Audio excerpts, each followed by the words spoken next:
शिवाय नमस्तुभ्यम। 8 दिसंबर 2025 सोमवार का दिन है और पुष्य नक्षत्र का संयोग है। पुष्य नक्षत्र में किया गया कोई भी काम, भूमि भवन वाहन को खरीदना या किसी नए कार्य की शुरुआत करना, कोई जड़ धारण करना ज्योतिष और शास्त्रों में सबसे उत्तम बताया जाता है। आप जानते होंगे 27 नक्षत्र हैं, उसमें 8वां नक्षत्र पुष्य नक्षत्र को माना गया है। पुष्य नक्षत्र में कोई सिद्धि प्राप्त करने के लिए कोई मंत्र जाप किया जाए, हवन किया जाए या सर्वश्रेष्ठ कार्य किया जाए तो इस जो नक्षत्र की स्वामी महालक्ष्मी है और महादेव का दिन है, श्री नारायण और माँ गौरा की असीम कृपा बरसती है। आइए जानते हैं इस दिन किए जाने वाले सर्वश्रेष्ठ कार्य उपाय जो कि रोग मुक्ति देंगे, धन संपदा और जीवन में पुत्र प्राप्ति के लिए सहायक होंगे। और नवग्रहों की दशा निश्चित रूप से पुष्य नक्षत्र में अगर कोई कार्य करेंगे तो वह जीवन में अद्भुत आपके विकास में सहायक होगी। सबसे पहले इस दिन किसी नए कार्य की शुरुआत करना चाहते हैं तो सोम पुष्य नक्षत्र जो कि बहुत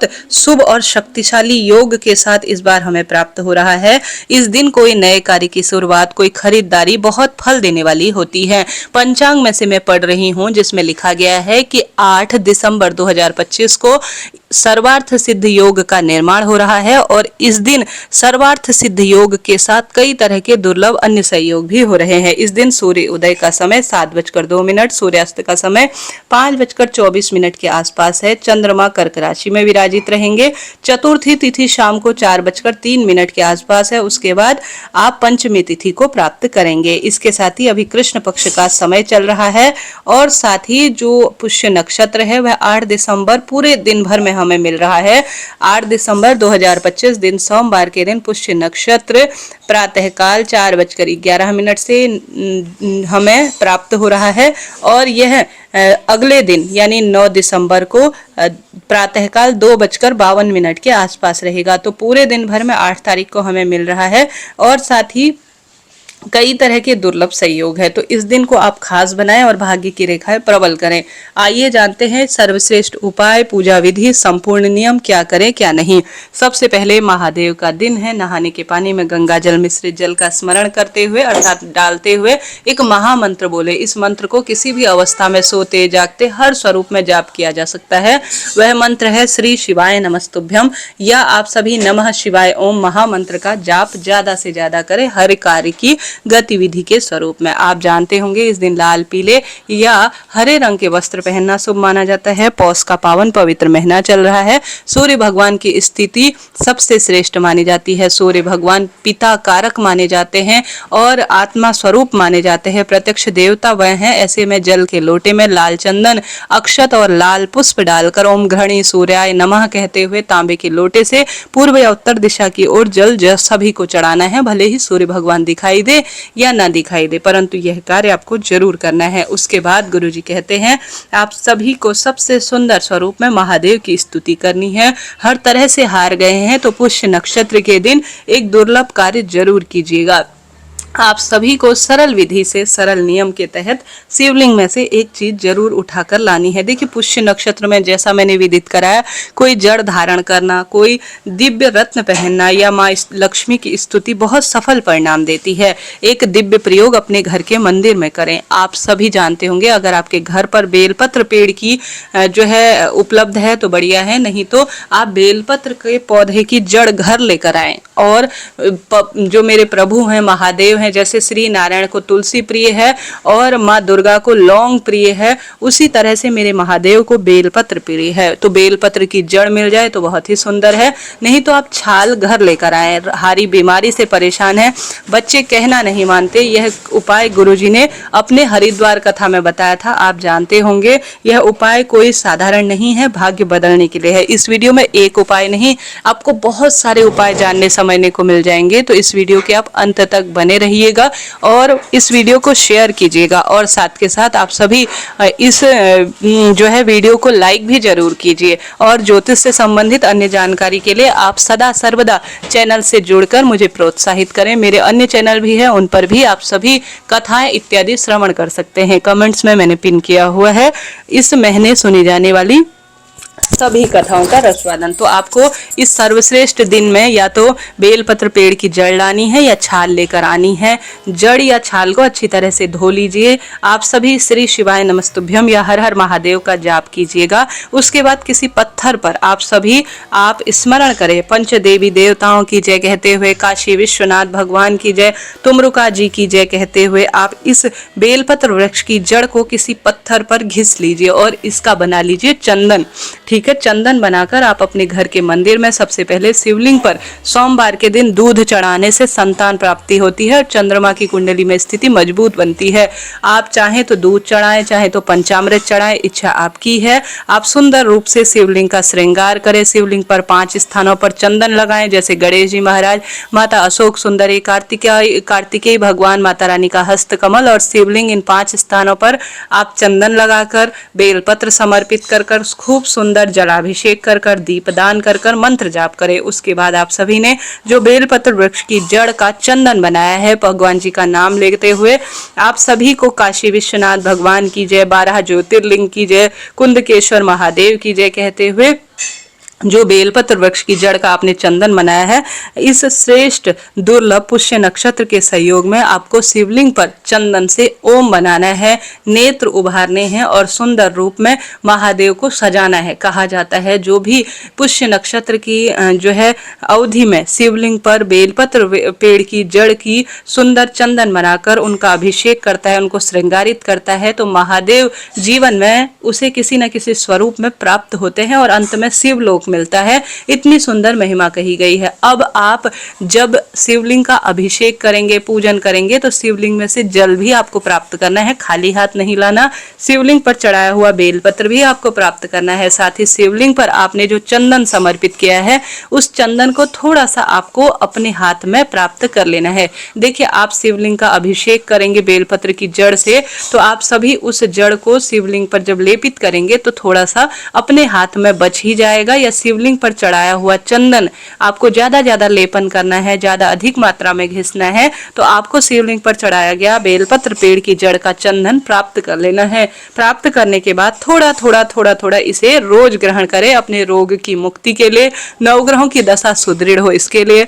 बच्चे कोई नशापति, बच्चे कहना नहीं मानते, गलत संगत में है, एकाग्र चित्तता नहीं है, तो यह शिवलिंग पर चढ़ाया गया चंदन एक चुटकी अगर ग्रहण किया जाए तो हारी बीमारी दूर होती है और सौभाग्य बढ़ता है और दुख दरिद्रता का अंत स्वयं हो जाता है। करके देखिएगा, लाभ मिलेगा।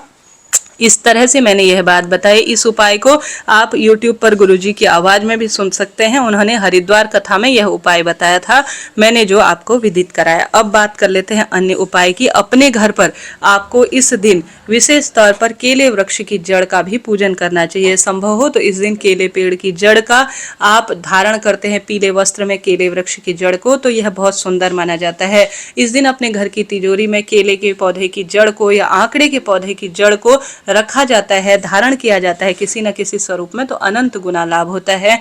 इस दिन माँ लक्ष्मी की स्तुति कर कनक धारा स्रोत विष्णु सहस्त्र नाम का पाठ किया जाए तो लाभ मिलता है। शिव मंदिर में या अपने घर के आसपास शिवलिंग पर आप सभी बैठकर दीपक प्रज्वलित कर आप शिव दुख दारिद्र दहन स्रोत का पाठ हिंदी में कर लेते हैं तो कोई भी दुख इस पुष्य नक्षत्र में आपके घर परिवार पर नहीं रहता, क्योंकि इस पुष्य नक्षत्र में कोई भी खरीदारी, कोई जड़ धारण करना, कोई भी चालीसा, कोई भी पाठ, कोई मंत्र जाप हवन किया जाए तो अद्भुत लाभ मिलता है। तो यह कार्य आपको जरूर से करना है। इसके साथ साथ गुरुजी कहते हैं ज्यादा बड़ा कुछ नहीं कर सकते, तो सोमवार के दिन तुमरुका जी का नाम लेकर शिव मंदिर में बैठकर काला तिल डालकर आप सभी को तुमरुकेश्वर महादेव की जय कहते हुए जरूर से एक दीपक काला तिल डालकर तुमरुका जी की जय कहते हुए शिवलिंग के आसपास शाम को प्रज्वलित करना चाहिए। शुभ नक्षत्र, शुभ योग में किया गया कोई भी काम कभी निष्फल नहीं जाता, बहुत सार्थक इसके परिणाम मिलते हैं।